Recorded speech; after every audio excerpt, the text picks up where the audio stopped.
और राम मंदिर चढ़ावा गबन को लेकर बड़ी खबर सामने आ रही है। चढ़ावा गबन मामले में नई एसआईटी ने जांच शुरू कर दी है। 200 लोगों को पूछताछ के लिए नोटिस जारी किए गए हैं। ये सूत्रों के हवाले से खबर है, जिसमें चंपत राय, डॉक्टर अनिल मिश्रा समेत कई नाम शामिल हैं। आरोपियों के परिजनों, नजदीकियों से भी पूछताछ होगी और सभी से नए सिरे से पूछताछ होगी। नई एसआईटी में आईजी किरण एस, डीआईजी सोमेन वर्मा और एसएसपी डॉक्टर गौरव ग्रोवर शामिल हैं।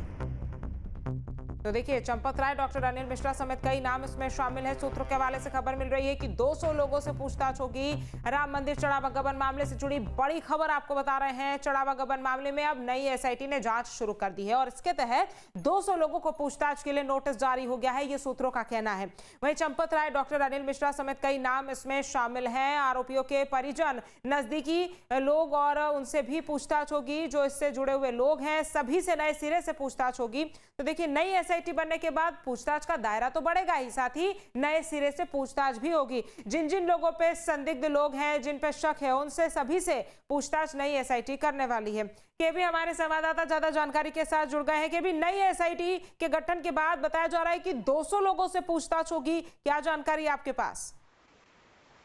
जी बिल्कुल, आपको बता दें कि राम मंदिर चढ़ावा चोरी मामले में जो सुप्रीम कोर्ट के आदेश पे नई एसआईटी गठित की, उन्हें हमने काम करना शुरू कर दिया है। इसमें लखनऊ रेंज के आईजी किरण एस हैं, अयोध्या के डीआईजी सोमेन वर्मा है और एसएसपी डॉक्टर गौरव ग्रोवर है। कुल मिला के 200 लोगों को नोटिस भेजी गई है। नए से सबसे पूछताछ होगी। इसमें चंपत राय हैं, डॉक्टर अनिल मिश्रा हैं, गोपाल राव हैं, गोविंद देवगिरी महाराज जो कोषाध्यक्ष हैं। इसके साथ ही जो 8 आरोपी जेल में बंद हैं वो हैं, उनके परिजन, उनके नजदीकी हैं। इसके साथ ही जो बैंक कर्मी जो आए थे संदेह घेरे में वो है। तो कुल मिला के 200 लोगों को नोटिस भेजा चुके हैं और सबसे पूछताछ शुरू हो गई। क्योंकि पूछताछ जो एसआईटी पहले की थी या पुलिस ने की थी, उसके आगे जो है अब नए से सबसे पूछताछ होगी। इसमें चंपत राय भी दायरे में है, अनिल मिश्रा भी दायरे में है, गोविंद देवगिरी महाराज कोषाध्यक्ष वो भी दायरे में है।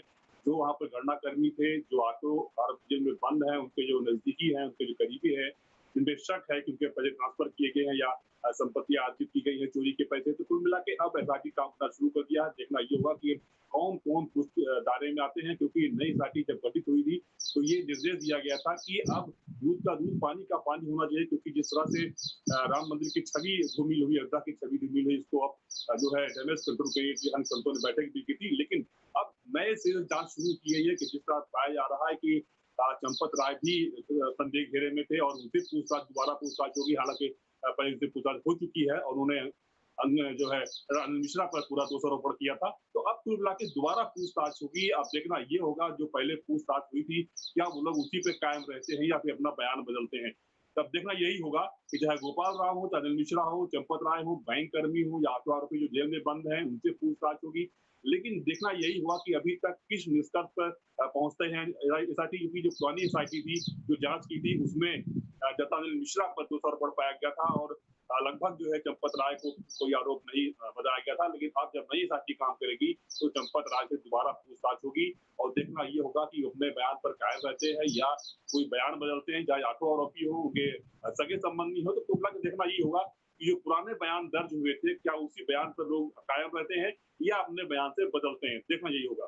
जी, ये भी जो पुरानी एसआईटी में जांच हुई, उसके बाद जो रिपोर्ट सामने आई, उसमें जो खुलासे हुए, क्या उसके आधार पर जांच को आगे बढ़ाया जा रहा है? क्योंकि कहा यह भी जा रहा है कि नए सिरे से पूछताछ होगी, नए सिरे से जांच होगी, तो उसको आधार माना जाएगा, नहीं माना जाएगा? जांच का दायरा क्या रहने वाला है नई एसआईटी का?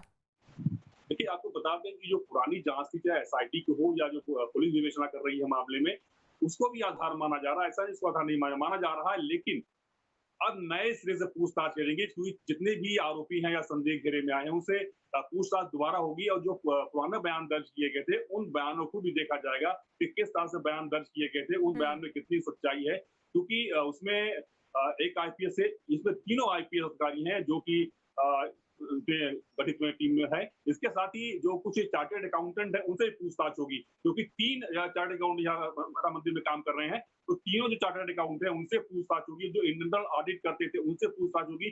तो दायरे में सब कुछ आएंगे। चाहे पुरानी एसआईटी की जांच हो, उसको भी आधार माना जा रहा है। जो पुलिस विवेचना कर रही है उसको भी आधार माना जा रहा है कि आखिर पुरानी जांच में और पुरानी विवेचना में इन लोगों ने क्या बयान दिया था, उस बयान को भी देखा जा रहा है। इसके साथ ही जब नए सिरे से जांच शुरू होगी तो दोबारा सबका बयान दर्ज होगा, उन बयानों को मेल कराया जाएगा। आखिर पुराने बयान किस तरह के थे और नए बयान किस तरह सामने आ रहे हैं। तो कुल मिला के सच्चाई सामने आने के लिए अब नए से पूरी जो है पूरी जो जांच है वो शुरू की जा रही है, ताकि जो पुराने एसआईटी जांच की थी या जो पुलिस की विवेचना चल रही थी उसमें बयानों के आधार पर अब तय होगा कि किस तरह से जांच हुई थी और नई एसआईटी किस तरह से जांच करेगी। क्योंकि जिस तरह माना जा रहा है कि जो जिनके बयान दर्ज किए गए थे, चाहे वो चंपत राय हो, चाहे अनिल मिश्रा हो, चाहे बैंक कर्मी हो या गोपाल राव हो या अथवा रफी जो बाद में रिमांड से पूछताछ हुई थी, तो सभी को आधार बनाया जाएगा और दोनों बयानों को, चाहे पुराने बयान हो नए बयान, दोनों बयानों का मेल कराया जाएगा कि आखिर बयानों में कितना अंतर आता है या बयान सेम होते हैं। तो कुल मिला के आधार तो रहेगा ही और आधार लेते हुए दोनों बयानों का जो कंपेयर कराया जाएगा कि आखिर कितने सच बोल रहे हैं, कितने झूठ बोल रहे हैं। तो सच और झूठ का जो है नई एसआईटी जो है पैमाना तय करेगी कि पुरानी जांच में क्या था और नई जांच में क्या सामने खुलकर आता है। जी ठीक है कि अभी तमाम जानकारी हम तक पहुंचाने के लिए आपका बहुत धन्यवाद।